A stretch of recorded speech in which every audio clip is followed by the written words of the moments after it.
जिंदगी कांटों का सफ़र है। जिंदगी कांटों का सफ़र है, हौसला इसकी पहचान है। रास्ते पर तो सभी चलते हैं, जो रास्ते बनाए वही इंसान है। जो रास्ते बनाए वही इंसान है। नमस्कार दोस्तों, मैं आप सबका दोस्त लखनलाल माली, आपका अपने यूट्यूब चैनल लखन माली में बहुत बहुत स्वागत। दोस्तों, आज हम आपका अपने इस चैनल पर एक नए बिंदु के साथ में आप सबका हार्दिक अभिनंदन करते हैं। दोस्तों, जैसे कि आपको पता है कि इससे पहले हमने कारक का टॉपिक स्टार्ट किया था और वो कंप्लीट भी हो चुका है। बहुत सारे विद्यार्थी उसको देख रहे हैं, उनको लाभ भी मिल रहा है। तो जो विद्यार्थी अभी चैनल से नहीं जुड़े हैं, यदि वो लाभ प्राप्त करना चाहते हैं, उनको भी फ़ायदा मिले, घर बैठ कर के अच्छे से तैयारी आप करना चाहते हैं, 12वीं कक्षा के विद्यार्थियों के लिए हम बात कर रहे हैं विशेष रूप से। हालांकि जो व्याकरण का टॉपिक होता है वो तो आपको पता है कि सभी कक्षाओं में लगभग समान ही रहता है।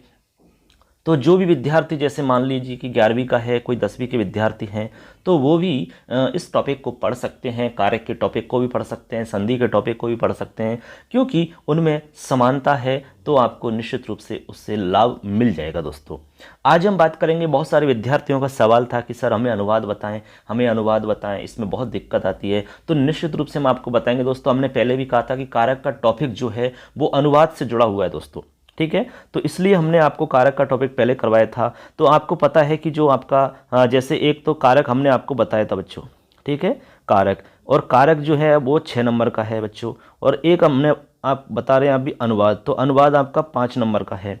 तो हमने कहा कि भाई जो कारक है, इस कारक के ऊपर ही डिपेंड करता है अनुवाद। यदि आपको कारक की पहचान नहीं है, कारक के नियमों का आपको पता नहीं है, सूत्रों के बारे में आपको जानकारी नहीं है, तो आप अनुवाद कभी नहीं कर पाओगे। इसलिए आपको अनुवाद हम आज से स्टार्ट कर रहे हैं। तो ये अनुवाद का जो टॉपिक है आपके 10वीं कक्षा के विद्यार्थियों के लिए भी है, तो वो भी इसको समझ सकते हैं। क्योंकि आप जानते हो कि जब तक अनुवाद है, कारक है, और जो कुछ जैसे मुख्य व्याकरण के टॉपिक्स हैं, यदि उनकी जानकारी हमें सही नहीं रहती है तो आप कुछ भी नहीं कर पाते, यानी आपको बहुत सारी दिक्कतें आती हैं और आप अशुद्ध कर देते हैं। बोर्ड की कॉपी में जब आप उत्तर लिखते हैं तो वहाँ पर इस चीज़ को नोट किया जाता है, क्योंकि हमने जब बोर्ड की कॉपी जांच की थी इस बार, तो हमने देखा कि बहुत सारे बच्चों ने अशुद्धियाँ बहुत की हैं। तो आप जो अशुद्धियाँ करते हैं तो उनके भी नंबर कट जाते हैं, ठीक है। तो उन अशुद्धियों को नहीं करेंगे आप, तो इसके लिए अपने को कारक समझना है और अनुवाद समझना है। तो आज हम अनुवाद का टॉपिक करते हैं बिना किसी लंबी भूमिका के। बहुत सारे बच्चों की डिमांड थी और हम बताने वाले भी थे। अब आपको एक बात और बता देते हैं, बहुत सारे बच्चों का एक प्रश्न आ रहा था, सर हमें साहित्य, जो संस्कृत साहित्य है उसका अनुवाद करवाएं, संस्कृत साहित्य को पढ़ाएं। बहुत सारे बच्चों कमेंट कर रहे हैं। तो हम उन सब से कहना चाह रहे हैं बच्चों, हम आपको बार बार एक ही बात कह रहे हैं कि हम आपको कंप्लीट पूरी पुस्तक करवाएंगे, ठीक है। जब हम आप एक बार कह चुके हैं तो हम निश्चित रूप से पूरा कोर्स आपको करवाएंगे। और लगभग हमने आपको पता है कि सबसे ज़्यादा हमने कोर्स करवा दिया है। आप चाहे किसी भी चैनल पर जाकर के देख सकते हो, हमारा कोर्स बिल्कुल अच्छे से कंप्लीट तरीका से हमने करवाया है, पूरा का पूरा। और अभी आपको यदि विश्वास है तो निश्चित रूप से आपको यह सब कुछ मिलेगा। आपको जो भी इंपॉर्टेंट और भी रहेगा एग्जाम के हिसाब से, उनकी हम पीडीएफ तैयार कर रहे हैं, खुद नोट्स बना रहे हैं, हम खुद लिख रहे हैं आपके लिए, हम खुद मेहनत कर रहे हैं स्वयं से। हमारा सारा कुछ सिस्टम जो है हमारा खुद का है। बस आपके हित के लिए हम ये सब कुछ कर रहे हैं कि भाई आपको फ़ायदा हो किसी न किसी प्रकार से। तो हम बच्चों को फ़ायदा पहुँचा, बस यही हमारा उद्देश्य है। आप लोगों का एक छोटा सा एक कर्तव्य है कि भाई आप बच्चों को ज़्यादा से ज़्यादा जोड़ें चैनल से, उनको पहुंचाएं जिससे कि सबको फ़ायदा हो। बस हमारा यही उद्देश्य है। तो हमारा उद्देश्य पूरा होगा तो आप सब मिलकर के, हम सब मिलकर के इस काम को आगे बढ़ाते हैं। संस्कृत भाषा जो है इसको हम एक सरल रूप में प्रस्तुत करते हैं और हम सब मिलकर के सीखते हैं। चलिए बच्चों, स्टार्ट कर लेते हैं अनुवाद का टॉपिक। चलिए, तो अनुवाद में आपको पता है कि बच्चों बहुत सारी चीज़ें हैं जो हमें जानकारी होनी चाहिए। तो आज मैं सबसे पहले इसमें जो बेसिक चीज़ें हैं, यानी कि जो इसकी सामान्य जानकारी है, वो आपको हम यहाँ पर बताने वाले हैं। क्योंकि जब तक आप बेसिक चीज़ किसी भी टॉपिक की नहीं समझते हैं तो आप उसको डायरेक्ट नहीं पढ़ सकते। हाँ, हम चाहें तो किताब से डायरेक्ट आपको उन उदाहरणों को बता सकते हैं, लेकिन आपको कुछ भी समझ में नहीं आएगा दोस्तों, क्योंकि उनकी संस्कृत अनुवाद आप देखना चाहो तो सब जगह मिल ही जाएगा, पासबुक में भी मिल जाएगा। लेकिन बात आती है कि आपको उसका अधिगम कितना हुआ, आपको वास्तव में समझ में कितना आया। बस यही तो चीज़ है, यही आपको हम बताने की कोशिश कर रहे हैं दोस्तों। तो चलिए दोस्तों, जैसे कि आपको पता है कि अनुवाद के विषय में आपको जो छोटी छोटी बातें हैं, पहले वो हम यहाँ पर क्लियर करेंगे बच्चों, ठीक है। अनुवाद के लिए जो सबसे महत्वपूर्ण है वो हम यहाँ पर बताने वाले हैं। तो उसमें सबसे पहले तो आपको ये छोटी सी चीज़ें, जैसे कि एक तो पुरुष आपको समझना है बच्चों, पुरुष, ठीक है। एक सिंपल सी बात बता रहा हूँ मैं तो आपको, संस्कृत के अंदर पुरुष की हम जानकारी करेंगे, एक वचन की जानकारी हम करेंगे और एक आप लिंग की जानकारी हम करेंगे, ठीक है, यानी लिंग कितने हैं, ये 3 चीज़ हम जानेंगे। ये बेसिक चीज़ें हैं, बिल्कुल स्टार्टिंग की चीज़ हम बता रहे हैं, यहाँ से हम स्टार्ट करेंगे। तो अब देखिए यहाँ पर आपको हम बता रहे हैं, जैसे कि आप देख पा रहे हैं, जैसे पुरुष, सबसे पहले हम पुरुष की बात करते हैं। तो पुरुष का मतलब है, यहाँ पर आप देखेंगे तो जब भी पुरुष की बात आती है तो संस्कृत में यदि हम आपसे एक प्रश्न किए हैं कि भाई संस्कृत के अंदर कितने पुरुष होते हैं, तो आप बता सकते हैं कि सर संस्कृत के अंदर 3 पुरुष होते हैं। सबको पता है, कोई बहुत बड़ी बात नहीं है, ये तो मतलब 6वीं कक्षा से स्टार्टिंग होने वाली चीज़ है। लेकिन हम यहाँ से अब स्टार्ट कर रहे हैं। और वचन की बात करें तो वचन भी आपके 3 होते हैं, और लिंग की बात करें तो संस्कृत में आपके 3 लिंग होते हैं, ठीक है। यहाँ तक तो आपको किसी को कोई दिक्कत नहीं है। आप सोच रहे हैं सर ये हम सब जानते हैं, हाँ आप जानते हो, लेकिन इनका उपयोग कहाँ करना है, किस प्रकार से इनको आपको उपयोग में लेना है, ये तो नहीं जानते ना।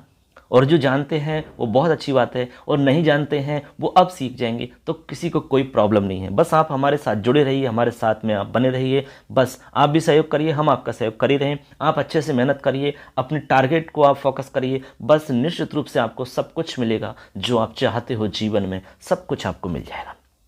चलिए, तो अब पुरुष की बात करते हैं। कोई पुरुष 3 होते हैं, वचन 3 होते हैं, लिंग 3 होते हैं। अब इनको आप कैसे अनुवाद के अंदर काम में लोगे, अनुवाद की यही बेसिक चीज़ है। ये यदि आप समझ जाते हैं तो आप अनुवाद फटाफट यूं ही कर लोगे, ठीक है ना। चलिए, आप सोच रहे होंगे कैसे, बिल्कुल आपको बताएंगे अभी। तो चलिए हम आपको बताते हैं कि भाई सबसे पहले जैसे पुरुष की हम बात करते हैं, तो संस्कृत के अंदर जब भी पुरुष की बात आती है तो संस्कृत में 3 पुरुष होते हैं बच्चों।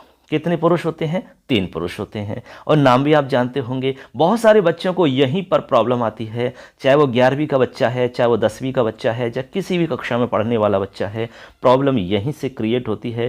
क्योंकि हम जब कक्षा में पढ़ाते हैं तब भी बच्चों को यहीं से प्रॉब्लम क्रिएट होती है। तो निश्चित रूप से आपकी आज ये प्रॉब्लम है ये बिल्कुल दूर हो जाएगी, कहीं भी किसी को दिक्कत नहीं आएगी। तो सबसे पहले तो आपको पता है कि 3 पुरुष कौन कौन से होते हैं। तो हम लिख रहे हैं 3 पुरुष में, जैसे कि एक तो होता है बच्चों आपका प्रथम पुरुष, ठीक है। प्रथम पुरुष सब जानते हैं, तो सबसे पहले हम प्रथम पुरुष जान लेते हैं, ठीक है ना। तो पहले नंबर, तो बच्चों सबसे पहले हम केवल प्रथम पुरुष जानते हैं बस। अब प्रथम पुरुष के अंदर आपको पता है कि क्या क्या आएगा। तो प्रथम पुरुष किसको कहेंगे हम, तो उसको जानते हैं। प्रथम पुरुष के अंदर भी आपको पता है कि 3 लिंग बनते हैं, यानी प्रथम पुरुष के अंदर भी आपको 3 लिंगों में समझना है। यदि प्रथम पुरुष के अंदर पुल्लिंग है तो आप समझेंगे सह, ऐसे सह, तऊ और ते, ठीक है। ये आपका प्रथम पुरुष हुआ यदि पुल्लिंग है तो, ठीक है। जैसे हमने कहा कि वह बालक है, तो बालक पुल्लिंग है। हमने कहा कि राम जाता है, अब राम जाता है तो ये भी प्रथम पुरुष है। तो प्रथम पुरुष का दूसरा नाम है बच्चों अन्य पुरुष, यानी प्रथम पुरुष को अन्य पुरुष भी कहते हैं। क्या कहते हैं? अन्य पुरुष। समझे बात को। तो अभी हमने आपसे कहा कि भाई प्रथम पुरुष में आप यदि पुल्लिंग की बात करते हैं तो स, तऊ, ते, आपको ये पुल्लिंग में ध्यान रखने हैं, स, तऊ और ते, ठीक है। ये भी बेसिक सी चीज़ है, यहाँ से ही आपको समझ में आएगा अनुवाद। आप ये चीज़ समझ जाते हैं, छोटी छोटी चीज़, तो निश्चित रूप से आपका अनुवाद का सवाल गलत हो ही नहीं सकता है। बस ये चीज़ आप समझिए गौर से। तो पुरुष में आपका स, तऊ, ते हो गया। तो स यानी होता है बच्चों वह, स यानी क्या होता है? वह। हम आपको यहाँ लिख देते हैं, स का मतलब क्या होता है? वह, ठीक है ना। जैसे कि स यानी वह होता है, और तऊ यानी होता है वे दोनों। तऊ यानी क्या होता है? वे दोनों। और ते यानी होता है वे सब। ते यानी क्या होता है बच्चों? वे सब। अब देख रहे हैं आप यहाँ पर, देखिए जैसे कि आपको देख पा रहा होगा, जैसे स यानी वह होता है, तऊ यानी वे दोनों होता है, ते यानी वे सब होता है। ये हम सिर्फ और सिर्फ पुल्लिंग की बात कर रहे हैं। किसकी बात कर रहे हैं? पुल्लिंग की। जैसे हमने कहा कि वह जाता है, वह जाता है, ठीक है। हमने कहा कि वे दोनों जाते हैं, तो वे दोनों जाते हैं, तो ये आपका वचन बदल गया। यानी कि इसका मतलब हुआ कि ये तो पुल्लिंग आपका है, लेकिन ये एक वचन है, ये आपका द्विवचन है, और ये आपका बहुवचन है। यदि कोई एक जाता है तो आप लिखेंगे सह गच्छति। क्या लिखेंगे? सह गच्छति। समझे बात को। यदि कोई दो जाते हैं तो हम कहेंगे तऊ, हम कहेंगे तऊ। अब क्रिया किस प्रकार से हम काम में लेते हैं ये आपको बताएंगे अभी। सिर्फ आप ये समझो कि पुरुष किस प्रकार से हैं, इनकी आपको पहचान रखनी है, बिल्कुल भी भूलना नहीं है। तो आप ये समझो कि कारक आपका कंप्लीट, और ये अनुवाद और ये आपकी जो, तो आप समझिए कि भाई अनुवाद आपका बिल्कुल कंप्लीट हो जाएगा। ठीक है, तो अब देखो तव यानी वे दोनों आपको ध्यान में रखने हैं। फिर कहा कि वे सब जाते हैं, वे सब खेलते हैं, वे सब पढ़ते हैं। कितने सारे वाक्य आप बना दोगे, आप लाखों हजारों वाक्य यूं ही चुटकियों में बना लोगे। बस आपको ये छोटी सी चीज, एक छोटी सी ट्रिक आपको समझनी है। ठीक है, आपको हम बहुत अच्छी ट्रिक बताएंगे, लेकिन अभी फिलहाल में हम आपको ये बता रहे हैं कि पुरुष किस प्रकार से ध्यान में रखने हैं। तो एक तो हो गया कि प्रथम पुरुष में स तौ ते आपको ध्यान में रखने हैं। ठीक है ना, इनका अर्थ याद रखना है कि वह, वे दोनों, वे सब। ठीक है, यहां तक किसी को कोई प्रॉब्लम नहीं है। अब देखो ये तो पुल्लिंग की बात हमने की। यदि हम बात करें कि प्रथम पुरुष के अंदर ही स्त्रीलिंग में कोई है, अरे हमने कहा कि वह जाता है, क्या वही जाएगा? हम ये नहीं कह सकते कि वह जाती है बिल्कुल तो है। मान लो कोई लड़की है और लड़की जा रही है, लड़की विद्यालय जा रही है, ठीक है, और एक लड़का भी विद्यालय जा रहा है। तो हमने कहा कि लड़का यानी कि वह विद्यालय जाता है। ठीक है, तो इससे पता लग गया कि ये पुल्लिंग का कोई वाक्य है, यानी कि कोई पुल्लिंग में जा रहा है, यानी लड़का है, कोई व्यक्ति हो, कोई भी हो सकता है, बट पुल्लिंग का है। हमने कहा कि वह विद्यालय जाती है, तो हमने कहा वह विद्यालय जाती है। तो अब वह विद्यालय जाती है, तो इसका मतलब सिंपल सा हो गया कि वह कोई लड़की है, यानी कोई स्त्रीलिंग है। ठीक है, तो इसका मतलब हो गया कि प्रथम पुरुष के अंदर भी पुल्लिंग है और स्त्रीलिंग है, ऐसे ही नपुंसक लिंग है। तो अब हम आपको बता रहे स्त्रीलिंग में, तो स्त्रीलिंग में यदि है तो हम प्रयोग करते हैं सा, ते, ताहा, सा, ते, ताहा। बात को समझे, सा, ते, ताहा, ये आपको ध्यान में रखना है। अर्थ आपका वही है जो आपने पुल्लिंग में सीखा, यानी सा यानी वह, सा यानी वह, और ते यानी वे दोनों, और ताहा यानी वे सब। अर्थ तो सेम रहेगा आपका, लेकिन आपको ये जो रूप है वो बदल जाएगा। स्त्रीलिंग में आपको याद रखना है सा, ते, ताहा। हमने कहा कि लड़की जाती है, हम इसको वाक्य में प्रयोग करेंगे सर्वनाम का प्रयोग करके, वह जाती है। क्या करेंगे? वह जाती है। तो आप यहां पर सा का प्रयोग करेंगे बच्चों। हमने कहा कि वे दोनों जाती हैं, तो वे दोनों जाती हैं, तो ते का प्रयोग करेंगे। हमने कहा कि वे सब जाती हैं, तो हम करेंगे ताहा का प्रयोग। बात को समझ रहे हैं? ताहा। तो इसका मतलब हो गया कि ये आपको स्त्रीलिंग में प्रयोग में लेने हैं सा, ते, ताहा। ठीक है, वह जाती है, वह खेलती है, वह हंसती है, वह रोती है, वह लिखती है, वह पढ़ती है। ठीक है, वह खाना बनाती है, वह खाना खाती है। कितनी जितनी भी क्रियाएं हैं हमारे पास, जितनी भी धातु हैं हमारे पास, उन सब से मिला करके आप अनुवाद बना सकते हो, कार्य आप सब में एक जैसा कर सकते हैं। ठीक है, तो ये तो हो गया आपका कि आपने पुल्लिंग सीखा, अभी स्त्रीलिंग सीखा। अब यदि मान लीजिए यहाँ पर पुल्लिंग भी नहीं है, स्त्रीलिंग भी नहीं है, तो फिर क्या होगा बच्चों? बिल्कुल, तो फिर आपको समझना है नपुंसक लिंग। क्या समझना है? नपुंसक। तो आप यदि मान लो नपुंसक लिंग समझेंगे तो आपको ध्यान में रखना है तत्, ते और तानी। तत्, ते, तानी आपको ध्यान में रखना है। ये आपको नपुंसक लिंग में ध्यान में रखना है बच्चों। देखिए, तत् यानी वह होता है, अर्थ आपका वही का वही रहेगा। ते यानी भी वे दोनों, और तानी यानी भी वे सब होते हैं। तो आपको नपुंसक लिंग के अंदर तत्, ते, तानी याद रखना पड़ेगा। जैसे हमने कहा कि पुस्तक हैं, तो पुस्तकानी, तो कौन क्या पुस्तक है? तानी पुस्तकानी। ठीक है, ते आ गया तो आपकी दो हो जाएंगी, और तत् है तो आने का वह। तो अब देखिए बच्चों, आपको हम बताते हैं ये नपुंसक लिंग में आपको ध्यान में रखना है तत्, ते और तानी। तत्, ते, तानी। ठीक है, तत् यानी वह होता है, ते यानी वे दोनों, और तानी यानी वे सब होता है। समझ गए बात को? तो जैसे मान लो नपुंसक लिंग के शब्द हैं कोई भी, जैसे उपनेत्रम है, रेल यानम है, बस यानम है, ऐसे जितने भी आपके नपुंसक लिंग में शब्द हैं उनके लिए आपको इसका प्रयोग करना पड़ेगा। बात को समझ रहे हैं? अब ये तो हो गई कि प्रथम पुरुष आपको ध्यान में रखना है। प्रथम पुरुष के अंदर आपको 3 लिंग ध्यान में रखने हैं। एक तो आप पुल्लिंग ध्यान रखोगे, स्त्रीलिंग ध्यान रखोगे, नपुंसक लिंग ध्यान रखोगे। पुल्लिंग में आपको याद रखना है स, तौ, ते।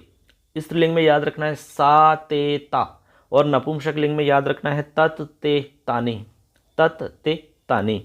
ठीक है, अब ये सिर्फ और सिर्फ हमारा केवल क्या हुआ है, प्रथम पुरुष हुआ है। तो प्रथम पुरुष जब आपको समझ में आएगा, हम वाक्य के अंदर पहचानेंगे। जब हम लिखेंगे यहाँ पर कोई भी हिंदी का वाक्य, तब आपको पहचानना है कि इसमें कौन सा पुरुष है। जैसे हमने कहा वह खेलती है, वह खेलती है। हमने कहा कि इस वाक्य में कौन सा पुरुष है, तो आप बताएंगे इस वाक्य में कौन सा पुरुष है। तो बच्चों बताइए इस वाक्य में कौन सा पुरुष है। बिल्कुल, तो इस वाक्य में हो गया आपका प्रथम पुरुष। ठीक है, प्रथम पुरुष। अब कैसे पता लगाया आपने, वह से पता लगाया। अब ये वह आपका प्रथम पुरुष में आता है, इसीलिए हमने पहले ही आपको ये बताया था। अब आपको संस्कृत में इस वह की क्या होती है, संस्कृत में इसको हम क्या बोलते हैं, तो हमने कहा आपको एक तो होता है स यानी वह, ठीक है, एक होता है सा यानी वह, और एक होता है तत् यानी वह। इन तीनों का अर्थ आपका वह होता है, वह। अब आपको ये देखना है यदि पुल्लिंग है, ठीक है, यदि क्या है, पुल्लिंग है, तो आपको इसका प्रयोग कर देना है। यदि स्त्रीलिंग है तो इसका प्रयोग कर देना है। यदि नपुंसक लिंग है तो इसका प्रयोग कर देना है। ये तो आपको पहचानना पड़ेगा कि भाई पुल्लिंग है कि स्त्रीलिंग का वाक्य है ये। ठीक है, ये जो कर्ता आप देख रहे हो वाक्य के अंदर, ये पुल्लिंग का है कि स्त्रीलिंग का है, ये आपको पहचानने के बाद में तीनों में से एक का प्रयोग कर दीजिए, बस हो गया आपका वाक्य। समझ रहे हो बात को। ये अब आप देखेंगे कि वह खेलती है। अब वह खेलती है तो आपको पता है कि सिंपल स्त्रीलिंग का वाक्य बन रहा है ये तो स्त्रीलिंग का बन रहा है, तो आपको स्त्रीलिंग का प्रयोग करना पड़ेगा। तो आपको प्रयोग क्या करना पड़ेगा बच्चों, आपको प्रयोग करना पड़ेगा सा। क्या करना पड़ेगा, सा, ऐसे, बस। तो सा। अब खेलती है तो खेल धातु भी होती है बच्चों, खेलती, खेलता, खेलंती रूप चलता है। बिल्कुल धातु होती है खेल धातु। ठीक है, इसके अलावा खेलने का आपको एक धातु आती है क्रीड धातु, क्रीड। तो क्रीड का रूप भी आप चला सकते हैं, क्रीडति, क्रीडतः, क्रीडंती। ठीक है, ऐसे भी बना सकते हो, लेकिन बनाने का अभी हम नहीं बता रहे आपको, बनाने का हम बाद में बताएंगे। सिर्फ और सिर्फ हम अभी बता रहे हैं आपको पुरुष। पुरुष की पहचान आप पक्के से कर लो, अच्छे से कर लो, तो फिर हम गारंटी दे रहे हैं कि आप वाक्य बना दोगे, यूं ही अनुवाद कर दोगे फटाफट, कोई भी अनुवाद आपको गलत नहीं होगा। और किताब में जितनी भी उदाहरण है आप चुटकियों में यूं ही पता लगा लो कि ये ऐसा क्यों बना। ठीक है, इसलिए आपको ये समझाना जरूरी है। अब हमने कहा कि भाई वे सब जाते हैं, हमने कहा कि वे सब जाते हैं। ठीक है, अब वे सब जाते हैं तो इसमें आप बताएंगे भाई कौन सा पुरुष है। तो सिंपल सा है कि वे सब जाते हैं, तो वे सब कहाँ पर आता है, हमने कहा प्रथम पुरुष में आता है। तो बस आपको समझ लेना है कि प्रथम पुरुष का है ये। तो वे सब को क्या बोलते हैं, अब वे सब को हमने आपको कहा कि भाई वे सब के लिए देखो, एक तो होता है स तौ ते यानी वे सब होता है। ठीक है, एक तो ये हमने बताया। इसके अलावा सा ते ताह, ताह यानी वे सब होता है। इसके अलावा एक होता है तानी। ठीक है, ये हमने आपको तीन बताए हैं, इन तीनों का अर्थ वे सब ही होता है। बात को थोड़ा सा समझ लेना अच्छे से। ते यानी भी वे सब होता है, ता यानी भी वे सब होता है, और तानी यानी भी वे सब होता है। लेकिन इस वाक्य के अंदर इन तीनों में से आप किसका प्रयोग करोगे, यही आपको समझना है। तो आपको ढूंढना है लिंग, यानी इसमें कौन सा लिंग है। वे सब जाते हैं। ठीक है, अब आपको पता है कि ये पुल्लिंग है, पुल्लिंग है, तो आप देखेंगे कि तानी पुल्लिंग है क्या, नहीं है। इस ये ताहा पुल्लिंग है क्या, नहीं है, क्योंकि ये तो आता है, हमने 2 नंबर पे बताया था सा ते ताहा, तो ये तो स्त्रीलिंग में आता है। हाँ, फिर आप देखेंगे ये है ते, तो ते आता है क्या पुल्लिंग में, बिल्कुल आता है, एकदम राइट है ते। हमने बताया ना आपको स्टार्टिंग में सह तौ ते, तो ते यानी वे सब, तो हो जाएगा ते गच्छन्ति, तो ते हो गया आपका। इस प्रकार यहाँ आ जाएगा ते, तो ये आपका प्रथम पुरुष हो गया बच्चों। तो अब आशा करते हैं आपको प्रथम पुरुष अच्छे से समझ में आ गया होगा। प्रथम पुरुष को हम कहते हैं अन्य पुरुष। क्या कहते हैं बच्चों, अन्य पुरुष। समझ रहे हो बात को, अन्य पुरुष होता है आपका। आपको एक उदाहरण और बता देते हैं, प्रथम पुरुष हो गया। चलो अब प्रथम पुरुष के बाद में चलो मध्यम पुरुष समझ लें, फिर हमको एक उदाहरण से आप तीनों को एक साथ बताएंगे हम। प्रथम पुरुष के बाद में आता है बच्चों मध्यम पुरुष। मध्यम पुरुष में ऐसी प्रॉब्लम नहीं है, समझ रहे बात को। मध्यम पुरुष में सिर्फ और सिर्फ आपको एक ही लाइन समझनी है, जो कि तीनों ही लिंगों में सेम चलेगी, एक जैसा रूप आपका बनेगा, उसमें अलग अलग लिंगों के हिसाब से परिवर्तन नहीं होगा। कैसे बनेगा, तो मध्यम पुरुष के अंदर याद रखना है त्वम, युवाम, ठीक है, और यूयम, यूयम, ऐसे याद रखना है। तो ये आपको याद रखना है बच्चों, मध्यम पुरुष है ये। क्या है ये, मध्यम पुरुष है। तो मध्यम पुरुष में याद रखना है त्वम, त्वम, युवाम, यूयम। ठीक है, त्वम यानी होता है बच्चों तुम, क्या होता है तुम, और युवाम यानी होता है तुम दोनों, क्या होता है तुम दोनों, और यूयम यानी होता है तुम सब, ऐसे। तो ये इनका अर्थ हो जाता है बच्चों। अब देखेंगे यहाँ पर जैसे त्वम यानी तुम, और युवाम यानी तुम दोनों, यूयम यानी तुम सब। ये आपको याद रखना है जब भी बात आती है कि भाई तुम जाते हो, ठीक है, तुम जाते हो, तो बताइए कौन सा पुरुष का उदाहरण है, कौन से पुरुष का रूप है। तुम सब जाते हो कौन सा पुरुष का है, तुम दोनों जाते हो कौन सा पुरुष का है, तुम जाते हो कौन सा पुरुष है। तो आपको बताना मध्यम पुरुष, मध्यम पुरुष, मध्यम पुरुष। ठीक है, ये आपको समझना है, ये एकदम फीड होना चाहिए दिमाग के अंदर, बिल्कुल कहीं भी कन्फ्यूजन नहीं। बच्चे यहीं पर गलती करते हैं, यहीं से समझते नहीं हैं। वो तो सोचते हैं कि भाई ये तो छोटी सी बात है, लेकिन अनुवाद तो इसी से होगा ना, इसके बिना आप कैसे अनुवाद करोगे। तो ये हो गया आपका मध्यम पुरुष, तुम दोनों, तुम सब। ठीक है, अब इनको प्रयोग में कैसे लेंगे ये हम अलग से बताएंगे आपको, सिर्फ आपको मध्यम पुरुष याद रखना है। हमने कहा कि तुम दोनों खेलते हो, तो बस आपको पता लग गया तुम दोनों कहाँ पर आ रहा है, ये आ रहा तुम दोनों, तो तुम दोनों को संस्कृत में बोलेंगे युवाम। ठीक है, हमने कहा कि तुम सब स्कूल जाते हो, तो तुम सब स्कूल जाते हो तो संस्कृत में क्या लिखोगे, यूयम। ठीक है, हमने कहा कि तुम खाना खाते हो, तो हम आपको बता रहे हैं यहाँ पर क्या हो जाएगा, ये तुम, सिंपल सा है, तुम हो जाएगा तुम दोनों, तुम सब। तो ऐसे आपको याद रखने हैं बस। अब वाक्य में कैसे बनाओगे, वाक्य के अंदर ये तो हम आपको अलग बता ही देंगे, कोई दिक्कत नहीं आएगी उसमें। तो ये यदि याद है तो बस आप आराम से कर लोगे, कोई दिक्कत नहीं है। चाहे किसी को बिल्कुल भी नहीं आता है ना आज तक, तो वो अब यूं ही सीख जाएगा, बस आपको ये ध्यान में रख लेना है बस। ठीक है, अब देखो एक आपका लास्ट पुरुष बचा है, कौन सा, उत्तम पुरुष। क्या बचा बच्चों, उत्तम पुरुष। अब देखो उत्तम पुरुष इसमें भी वही है, उत्तम पुरुष के अंदर भी आपको वही याद रखनी है, एक लाइन सिर्फ। ठीक है, इसमें भी आपको अलग अलग लिंगों के हिसाब से नहीं होगा, तो यहाँ याद रखना है आपको बच्चों। देखिए उत्तम पुरुष में अहम, क्या याद रखना है, अहम, आवाम और वयम। ठीक है, तो अहम, आवाम, वयम। अहम हो गया, आवाम हो गया और वयम हो गया। ठीक, अब देखेंगे यहाँ पर अर्थ की हम बात करें तो अहम यानी होता है मैं, अहम यानी मैं, आवाम यानी हम दोनों होता है बच्चों, क्या होता है, हम दोनों। ठीक है, और वयम यानी हम सब होता है अर्थ, वयम यानी क्या होता है, हम सब। अब बस ये आपको याद रख लेना है कि अहम यानी मैं होता है, आवाम यानी हम दोनों, और वयम यानी हम सब। ठीक है ना, बिल्कुल छोटी सी बात है। तो उत्तम पुरुष में याद रखना है मैं, हम दोनों, हम सब। मैंने कहा कि, हमने कहा कि मैं जाता हूं, बताइए कौन सा पुरुष है, तो आपको बताना उत्तम पुरुष। हम दोनों जाते हैं, कौन सा पुरुष है, उत्तम पुरुष। हम सब खेलते हैं, कौन सा पुरुष है, उत्तम पुरुष। हम सब नहाते हैं, हम सब खाना खाते हैं, हम सब पढ़ते हैं, हम सब दौड़ते हैं, कौन सा पुरुष है, कौन सा पुरुष है, उत्तम पुरुष, उत्तम पुरुष। यही तो आपको पहचान करनी है। उत्तम पुरुष को आपको याद रखना है, मध्यम पुरुष याद रखना है, प्रथम पुरुष याद रखना है। अब हमने 3 पुरुष आपको बताए बच्चों, कितने पुरुष बताए, 3 पुरुष। अब तीनों ही पुरुष आपको ध्यान में रख लेने हैं बस। तो प्रथम पुरुष में हमने आपको बताया, सबसे पहले आपको याद होगा स तौ ते। प्रथम पुरुष में हमने क्या बताया बच्चों, स तौ ते। ठीक है, फिर स्त्रीलिंग बताया हमने उसी के अंदर, प्रथम पुरुष के अंदर सा ते ताहा। फिर एक नपुंसक बताया तत् ते तानी। ऐसे करके हमने आपको बताया था प्रथम पुरुष। इसके बाद में हमने बताया कि उत्तम पुरुष में त्वम, युवाम, यूयम। ठीक है, ये होता है। अब देखो इसके अलावा हम उत्तम पुरुष बताया था अहम, आवाम, वयम। अब देखो यहाँ पर एक उदाहरण बता रहे हैं आपको। ठीक है, देखो उदाहरण ये है सिंपल सा, जैसे मान लीजिए कि कोई 2 व्यक्ति हैं।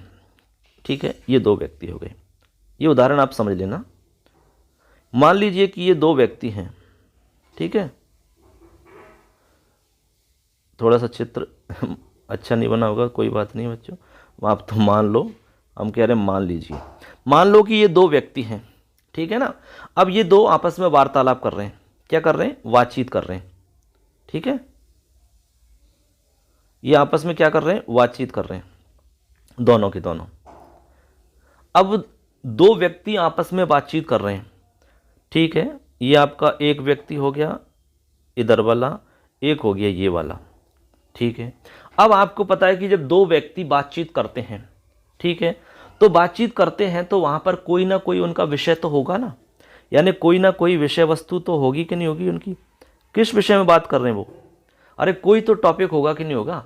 ऐसी कैसे बात करें, किसके बारे में बात कर रहे हैं भाई वो? हाँ, जैसे आप दो दोस्त मिले, फिर आप बात करने लग गए दोनों के दोनों, अच्छा अच्छा कल देखा कि नहीं, हम शादी में गए थे, वहाँ पर ऐसा किया था, हमने डांस किया था, नाचे थे, खाना खाया था, ये खाया था, अच्छा हम उससे मिले थे, ये मिले थे, अच्छा वो कौन था, अच्छा वो कौन था, वो नाच रहा था, वो कौन था। ये सब आप बात कर रहे हैं। आप दोनों दोस्त मिल रहे हैं तो रास्ते में ऐसे बात कर रहे हैं। अच्छा तो बताइए तीसरा कोई विषय हुआ कि नहीं हुआ? दो व्यक्ति बात कर रहे हैं तो तीसरा विषय तो होना निश्चित है कि नहीं है? बिल्कुल होगा। तो ये बात समझ गए आप? बिल्कुल समझ गए। अब आप क्लास में गए, क्लास में जाते ही आपस में बातचीत करने लग गए, अच्छा अच्छा देखा कल, पता है आपको कल स्कूल में नहीं आए थे ना आप, कल है ना वो सर आए थे, उन्होंने बहुत पीटा था उसको, कल वो सर आए थे, कल वो उन्होंने वो पढ़ाया था, कल उन्होंने ऐसा कर दिया था। इसका मतलब तीसरी चीज़ के बारे में आप बात कर रहे हो बस। तो इसका मतलब हुआ कि जब भी दो व्यक्ति इस तरह से बात कर रहे होते हैं तो वहाँ पर तीन व्यक्ति मौजूद होते हैं, ऐसे आपको समझ लेना है। यानी तीसरा जो है कोई विषय वस्तु होती है जिसके विषय में बात कर रहे होते हैं, जो हमारा मुद्दा होता है, जो हमारी कोई बात है जिसके विषय में हमें बात करनी है। खाना कैसा बनाया था कल, उसके बारे में बात कर रहे हैं आप। कल हमने क्या पढ़ा था उसके विषय में बात कर रहे हैं। ये हम इसलिए समझा रहे हैं बच्चों, अब आपको समझना है कि हम इसमें समझाना क्या चाह रहे हैं। इसमें ये समझाना चाह रहे हैं कि एक यहाँ पर, एक तो हो यहाँ पर तुम, एक तो कौन है यहाँ पर तुम, एक तो हो गए तुम, और यहाँ हो गया एक मैं, ठीक है। एक तो तुम हो गए, एक मैं हो गया, और यहाँ पर एक विषय जो जिसके बारे में बात कर रहे हैं ये क्या है, ये कोई अन्य है। क्या है ये? अन्य है। बात समझ लेना, ये कोई अन्य है। तो अब यहाँ पर आप समझ लो, अब इस उदाहरण से हम आपको तीनों ही पुरुषों की बता रहे हैं बात। यानी ये उदाहरण हमने इसलिए बताया कि इससे आपको तीनों पुरुषों को याद रखने में सहायता मिलेगी। आपको तीन पुरुष कैसे याद रख लेने हैं वो समझना है। तो अब यहाँ पर देखिए अन्य पुरुष है, तो अन्य को छोड़ दो आप अभी फिलहाल के लिए। अन्य है, सबसे पहले आप देखो तुम और मैं और अन्य, इन तीनों के अंदर सबसे बढ़िया कौन है, उत्तम कौन है? उत्तम यानी आपको पता है उत्तम यानी होता है अच्छा, श्रेष्ठ, ठीक है। Best, good, better, best, better यानी वेस्ट है ये उत्तम। तो उत्तम कौन है? यदि हम आपसे पूछें कि भाई उत्तम कौन है यानी सबसे अच्छा कौन है, तो एक ही आवाज़ निकलेगी मैं, यानी मैं हूँ सबसे अच्छा। तो यही कहेंगे ना, आप किसी बच्चे से पूछिए कि सबसे अच्छा कौन है, मैं। सबसे अच्छा कौन नाचता है, मैं। सबसे अच्छा कौन काम करता है, मैं। यानी कि एक बार आवाज़ आती है मैं, तो कहने का मतलब है उत्तम कौन है, मैं। तो कहने का मतलब है मैं जो है ये उत्तम पुरुष है, मैं, बस। तो मैं उत्तम पुरुष, यानी कि मैं जो हूँ वो उत्तम पुरुष हूँ। समझ गए बात को? मैं उत्तम पुरुष हूँ।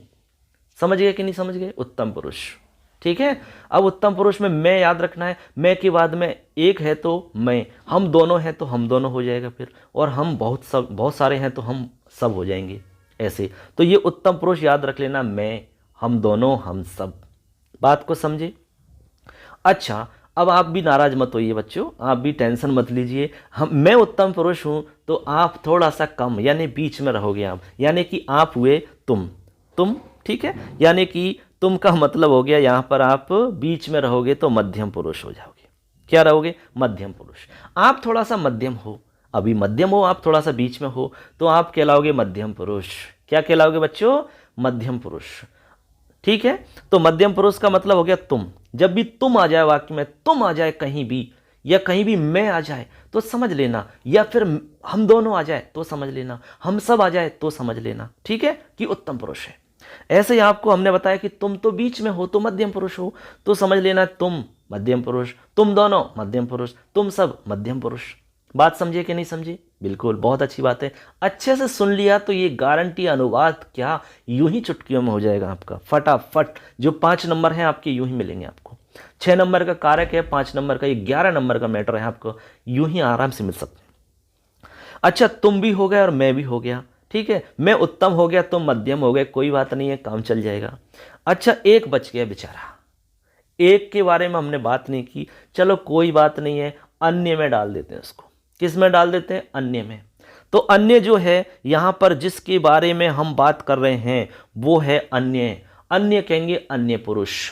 क्या कहेंगे? अन्य पुरुष। वो अन्य पुरुष है, यानी कि वो अन्य है।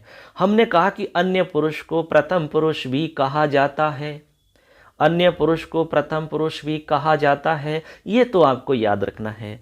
तो ये जो हो गया जिसके बारे में हम बात कर रहे हैं वो अन्य हो गया। हो गया कि नहीं हो गया? जैसे मान लो कि हम आपको कक्षा में पढ़ा रहे हैं, ठीक है, हमने कहा कि वह खेलता है, वह खेलता है, ठीक है, हमने कहा कि वह खेलता है। बात को समझना आप। अब इसमें आपको पुरुष ढूंढना है। इसी उदाहरण से जो हमने बताया उसी के आधार पर ढूंढो आप। वह खेलता है। अच्छा बताइए, इसमें मैं आ रहा हूं क्या? नहीं आ रहा, चलो हटाओ इसको, मैं भी नहीं आ रहा इसमें तो। अच्छा तुम आ रहे हो क्या इसमें? नहीं नहीं नहीं नहीं, तुम भी नहीं आ रहे इसमें तो। वह खेलता है, इसमें तो मैं भी नहीं आ रहा और तुम भी नहीं आ रहे, तो मैं भी नहीं आ रहा और तुम भी नहीं आ रहे, तो भाई कौन आ रहा है फिर? वह, यानी कि वह आ रहा है, यानी कि अन्य है कोई। यानी मैं और तुम, इनके अलावा कोई है तो वो तो अन्य है। किसी का नाम हो सकता है, कोई भी हो सकता है, दुनिया का कोई भी नाम है, वो सब अन्य है, अन्य है, वो सब अन्य में आएगा। तो हमने कहा कि वह खेलता है, तो तुम भी नहीं हो और मैं भी नहीं हूं, तो वह तो तुम भी नहीं हो और मैं भी नहीं हूं, तो फिर कौन है? अन्य है। तो हमने कहा कि भाई ये अन्य पुरुष है। बिल्कुल सही बात है। तो ये हो गया आपका अन्य पुरुष। अन्य पुरुष का मतलब प्रथम पुरुष होता है। अब बताइए, आपको पुरुष कभी भूल पाओगे आप? नहीं, क्योंकि आपको ध्यान में रखना है कि मैं तो उत्तम पुरुष हूं और तुम थोड़ा सा कम, मान लो मध्यम पुरुष हो गए, और जो इसके अलावा बच गया कुछ भी जिसके बारे में हम बात करेंगे, जो भी मैटर बच गया वो सब अन्य पुरुष हो गया। अन्य पुरुष को प्रथम पुरुष कहते हैं, ये याद रखना है। तो वह खेलता है, कौन सा पुरुष हो गया बच्चों? अन्य पुरुष, यानी कि प्रथम पुरुष हो गया। ठीक है। हमने कहा कि मैं लिखता हूं, हमने कहा मैं लिखता हूं। बताइए इसमें कौन सा पुरुष है बच्चों? उदाहरण से ढूंढ के बताइए फटाफट, जो उदाहरण दिया इसी से बताइए। अच्छा मैं लिखता हूं, तो मैं तो उत्तम हूं। मैंने कहा कि मैं जहां आ जाए वो तो उत्तम है, हम दोनों आ जाए वो तो उत्तम है, हम सब आ जाए वो तो उत्तम है, बेचारे सब के सब। और थोड़ा सा बीच में है तुम, तो मध्यम हो गए तुम। ठीक है। हमने कहा कि तुम सब पढ़ते हो, हमने कहा कि तुम सब पढ़ते हो, तो बताइए बच्चों कौन सा पुरुष हो गया? तुम सब पढ़ते हो, तो तुम तो पता है कि मध्यम हो, बीच में हो ना, तो तुम सब तो मध्यम पुरुष हो गए। तो ऐसे करके आपको पुरुष याद रखने हैं। तो आशा करते हैं बच्चों हमने काफ़ी आसान तरीका आपको ढूंढा है कि भाई आसान से आसान तरीका आपको बताया जाए जिससे कि आप हमेशा याद रख पाएँ इसको। तो पुरुष आपको ध्यान में रखने हैं कि 3 पुरुष होते हैं, बस ये तीनों के तीनों पुरुष यहाँ आपने ध्यान रख लिए तो अनुवाद आप आसानी से कर पाओगे, किसी भी तरह की कोई दिक्कत आपको नहीं आने वाली है बच्चों। ठीक है। अब ये तो हो गए 3 पुरुष। ऐसे आपको बताया 3 लिंग होते हैं, पुल्लिंग, स्त्रीलिंग, नपुंसक लिंग। 3 वचन होते हैं, एक वचन, द्विवचन और बहुवचन। अब देखिए ये तो हो गया एक प्रथम, आपको पुरुष की जानकारी हो गई। अब इसके अलावा आपको याद रखना है, एक धातु याद रखनी है। ठीक है। फिर हम छोटे छोटे वाक्य आपको बना देंगे। अब धातु के अंदर भी आपको पता है कि 3 पुरुष होंगे, 3 वचन होंगे उसमें। ठीक है। धातु के अंदर कोई भी धातु रूप चलेगा तो उसके अंदर 3 पुरुष आपको मिलेंगे और 3 ही आपको वचन मिलेंगे। जैसे हम सबसे सरल धातु लेते हैं, जिसको हम सबसे सरल मानते हैं, वो है पठ धातु। सबसे सरल हम पठ धातु को मानते हैं। आपको एक एग्जाम्पल हम बताते हैं जिससे हम आपको ये समझाते हैं कि भाई वाक्य कैसे बनाया जाता है। ठीक है। जैसे हम आपको बता रहे हैं, जैसे आपको कर्तृवाच्य है, आप कर्तृवाच्य बनाओगे। ठीक है। कर्तृवाच्य का मतलब होता है जहां पर क्रियाकर्ता के अनुसार कार्य करती है।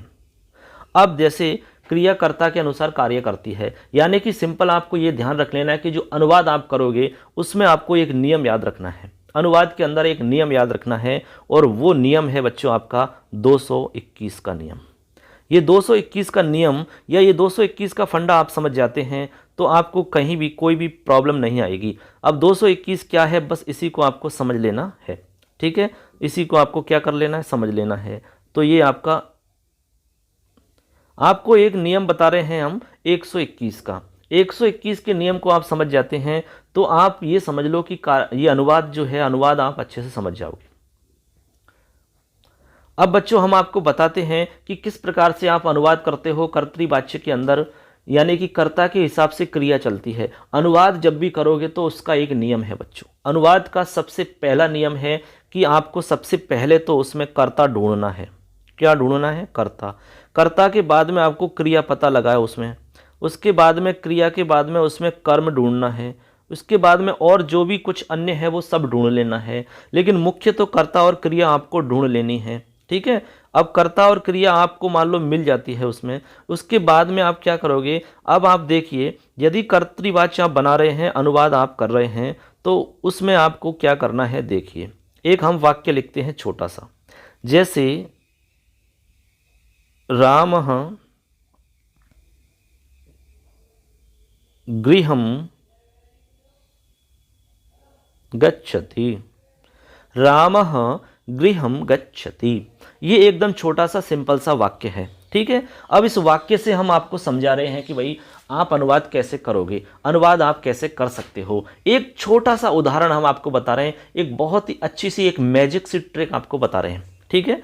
ट्रिक ये है बच्चों, आपको ये समझना है, देखो आपको ये समझना है, क्या समझना है, देखिए ये समझना है कि जो क्रिया है, ये जो क्रिया आप देख पा रहे हैं, ये एक लड़की है। क्या है ये, लड़की है। क्या है, लड़की। और जो ये आप कर्ता देख रहे हैं, कर्ता, ये कौन है, फादर है। कौन है ये, फादर, ठीक है। कौन है ये, फादर है। बस ये आपको समझनी है बात, सिंपल सी। अब ये क्या है, अभी इस लड़की की शादी नहीं हुई है। क्या नहीं हुई है, इसकी शादी नहीं हुई है। अब लड़की की शादी नहीं हुई है तो वो अपने पिताजी के घर पर है, ठीक है। अब पिताजी के घर पर रहते हुए लड़की सबसे ज्यादा बात किसकी मानती है, बताइए, बताओ। लड़की अपने पिताजी के घर पर यानी कि पीहर में सबसे ज्यादा बात किसकी मानती है, बताइए, पिताजी की। बिल्कुल, हम जो बता रहे फैक्ट है, पिताजी की बात लड़की सबसे ज़्यादा मानती है। और लड़के जो हैं वो अपनी मम्मी की बात ज़्यादा मानते हैं। ये एक साइकोलॉजिकल आपका फैक्ट है, ठीक है। ऐसा इसलिए है बच्चों, आपने ये भी देखा होगा। अब कोई उदाहरण एक आध आपको अपवाद में मिल जाए तो वो अलग की बात है, लेकिन ये आपको 90% हम जो बता रहे हैं वो मिलेगा।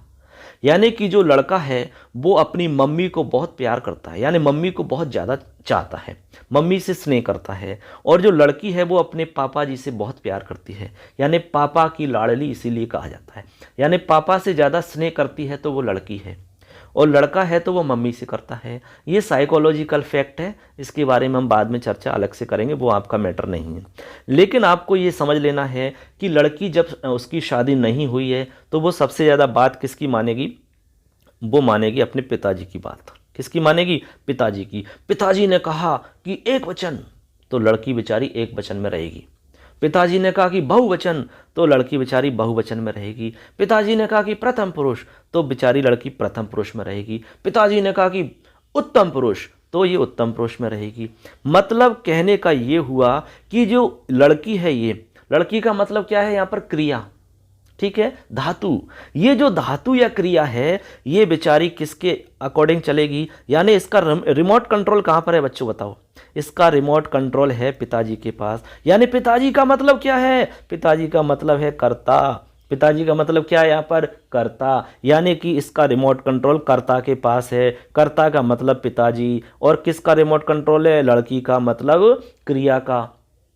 अब आप बात समझ गए होंगे। ये तब की बात है जब शादी नहीं हुई है। अब शादी हो जाए उसके बाद में हम उसके बारे में बाद में चर्चा करेंगे, ठीक है। वो आपके विषय में मैटर नहीं है, आपकी पुस्तक में ये मैटर नहीं चलता शादी के बाद में किसकी बात मानती है, ये आपके किताब में नहीं चलता मैटर, ठीक है। ये 10वीं कक्षा की किताब में चलता है, तो हम उनको बता देंगे इसको, ठीक है ना। आप भी चाहोगे तो आपको ही बता देंगे।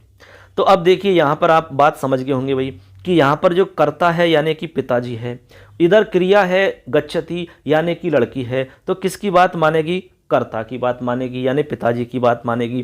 पिताजी ने कहा कि एक, पिताजी ने कहा कि एक ऐसे, तो लड़की हो गई एक ऐसे, बेचारी खड़ी हो गई, एक, सावधान, एक हो गई, तो ये हो गया एक। हमने आपको 121 का नियम बताया ना, ये तो ये यही फंडा है। हम इसने कहा कि एक, तो ये एक, मतलब कहने का मतलब ये सेम सेम रहेगा। पिताजी ने कहा कि दो, तो लड़की हो गई दो, तो ये सेम सेम हो गया कि नहीं। ऐसे इनको आप काट दो, मान लो ऐसे काट दो तो एक ही बच्चा, ऐसे हो जाएगा ना ये। तो कहने का मतलब ये सेम सेम रहेगा। तो पिताजी जैसे भी कहेंगे लड़की को वैसे ही करना पड़ेगा, ये इस वाक्य में आपको समझना है। तो कुल मिला के सिंपल बात ये हो गई कि कर्ता के हिसाब से क्रिया चलेगी चलेगी चलेगी। यदि कर्ता ने कहा कि एक वचन, तो लड़की फटाफट एक वचन में आ जाएगी। उसने कहा कि बहुवचन, तो बहुवचन में आ जाएगी। ये आपको समझ लेना है। कर्ता ने कहा कि प्रथम पुरुष, तो वो प्रथम पुरुष में आ जाएगी बेचारी, उसको तो मानना पड़ेगा। बस ये बात आप समझ गए तो आप ये समझ लो कि अनुवाद हो गया आपका। ठीक है, अब इस बात को समझो आप। जैसे अब देखेंगे तो सबसे पहले आपने कर्ता पहचान लिया, ये रहा, ठीक है। क्रिया पहचान ली, ये रही आपकी। अब आपको ये पहचानना है कि जो कर्ता है ये वाला, ये कर्ता आपका कौन से पुरुष का है, ठीक है। अब बताइए कौन से पुरुष का है। हमने आपको कहा कि मैं तो हमेशा उत्तम पुरुष में रहता हूं और तुम थोड़े से कम है, बीच में रहोगे, तो मध्यम पुरुष में रहोगे। तो ये राम जो है ना तो मैं हूं ना तुम हो, तो फिर ये कौन है, तो अन्य है। तो अन्य पुरुष का नाम होता है प्रथम पुरुष। तो ये प्रथम पुरुष हो गया, सिंपल। अब प्रथम पुरुष में हमने आपको कहा कि भाई प्रथम पुरुष आपका ये राम शब्द है तो प्रथम पुरुष में आएगा। अब यहाँ पर प्रथम पुरुष का ही रूप आपको चलाना है। तो ये अब गम धातु है आपकी, गम ऐसे, और रूप आपका गच्छ बनता है, ऐसे गच्छ आपका परिवर्तन होके और गच्छति रूप चलता है, ठीक है। क्या रूप चलता है, गच्छति, ऐसे ये आपका गच्छति रूप चलता है इस प्रकार से। तो अब यहाँ पर गच्छति जो है ये आपका प्रथम पुरुष का रूप है, ठीक है। गच्छति जो है वो प्रथम पुरुष का रूप है। और राम ये मान लो कर्ता जो है प्रथम पुरुष हो गया। कर्ता पहचानो पहले, प्रथम पुरुष है, ठीक है। वचन एक वचन है, ठीक है। अब आपने देख लिया कि जो कर्ता है वो प्रथम पुरुष है और एक वचन है, तो बस क्रिया को भी इसी तरह से रहना पड़ेगा। यही तो हम समझा रहे हैं इतनी देर से। तो कर्ता बेचारा प्रथम पुरुष है, तो एक प्रथम पुरुष एक वचन है, तो क्रिया को भी प्रथम पुरुष एक वचन में रहना पड़ेगा, क्योंकि पिताजी की बात माननी है कि नहीं। हाँ, तो क्रिया को भी आप प्रथम पुरुष एक वचन में कर दीजिए। तो क्रिया आप देखिए प्रथम पुरुष में है क्या, बिल्कुल है, राइट बात है। एक वचन है क्या, बिल्कुल है। तो इसका मतलब ये वाक्य आपका एकदम सही है, एकदम सही हो गया वाक्य। क्यों हो गया, क्योंकि ये वाक्य आपका कर्ता के हिसाब से चल रहा है। अभी फिलहाल में आप बीच में से कर्म को हटा देते हैं। अभी सिर्फ आप ये छोटा सा उदाहरण समझो। तो रामः गच्छति, ये आपको समझ में आई कि नहीं आई बात, बिल्कुल आ गई होगी बात आपकी। तो ये कैसे हुआ बच्चों, ये ऐसे हुआ कि कर्ता की बात क्रिया को माननी पड़ेगी। माननी पड़ेगी कि नहीं भाई, माननी पड़ेगी, बिल्कुल सिंपल सी बात है। अब यहाँ पर मान लीजिए हमने कहा कि भाई कर्ता की बात माननी पड़ेगी, तो हमने कर्ता को बदल दिया। अब यहाँ पर हमने ऐसे लिख दिया।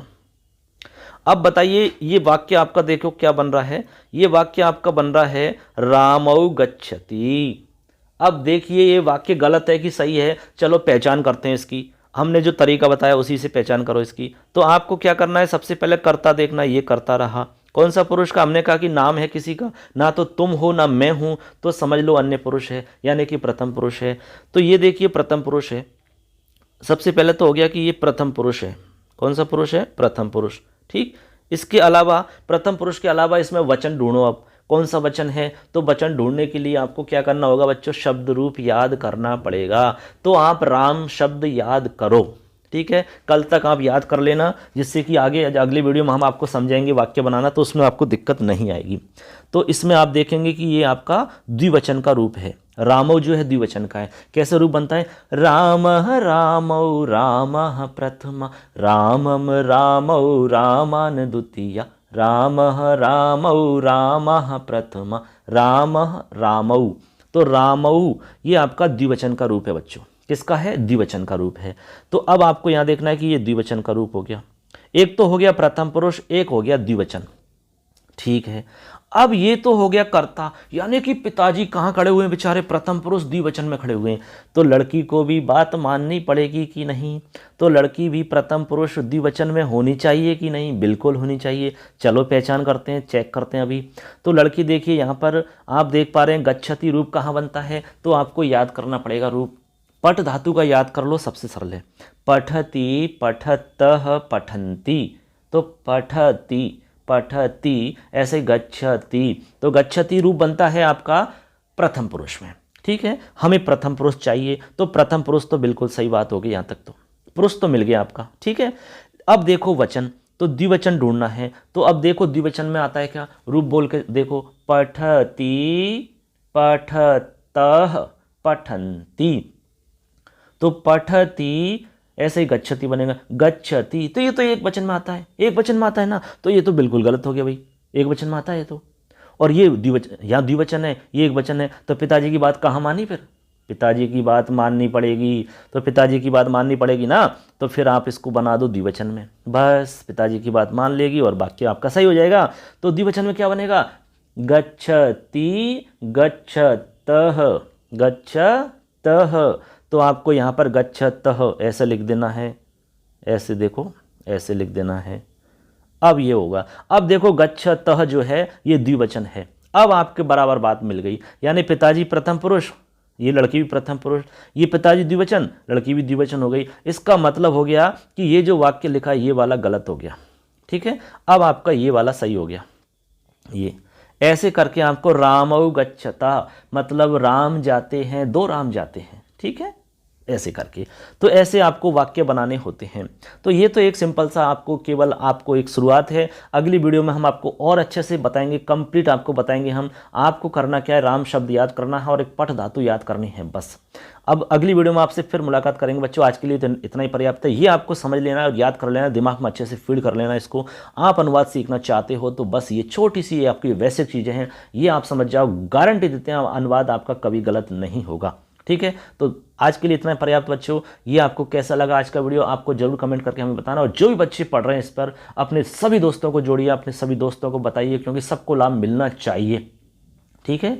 सरस्वती माँ के खजाने की यही पहचान है बच्चों की, जितना उसको आप बांटोगे उतना ही उसमें वृद्धि होती है, कभी भी उसमें कमी नहीं होती है, ठीक है। इस बात को आपको ध्यान में रखना है और यही हमारा उद्देश्य है। इसी उद्देश्य को लेकर के हम काम कर रहे हैं कि ज़्यादा से ज़्यादा बच्चे, राजस्थान के जितने भी बच्चे हैं वो सब के सब आराम से घर बैठ करके पढ़ाई कर सकते हैं, उनको लाभ मिल सकता है और अच्छे से परसेंटेज बना करके वो आगे अपनी मंजिल तक पहुंच सकें और आगे अपना जो भी टारगेट रहेगा उस टारगेट को फोकस करते हुए तैयारी में जुट जाए बच्चों। तो जो भी विद्यार्थी अभी तक चैनल से नहीं जुड़े हैं, चैनल को सब्सक्राइब नहीं किया, वो फटाफट चैनल को सब्सक्राइब कर लो, और जिससे कि आपको सारा कुछ मैटर्स में मिलता रहेगा दोस्तों। फिर मिलेंगे आपसे, फिर मुलाकात करेंगे अगली वीडियो के साथ में। आज के लिए इतना पर्याप्त। अपनों का और अपना ध्यान रखिए। धन्यवाद दोस्तों।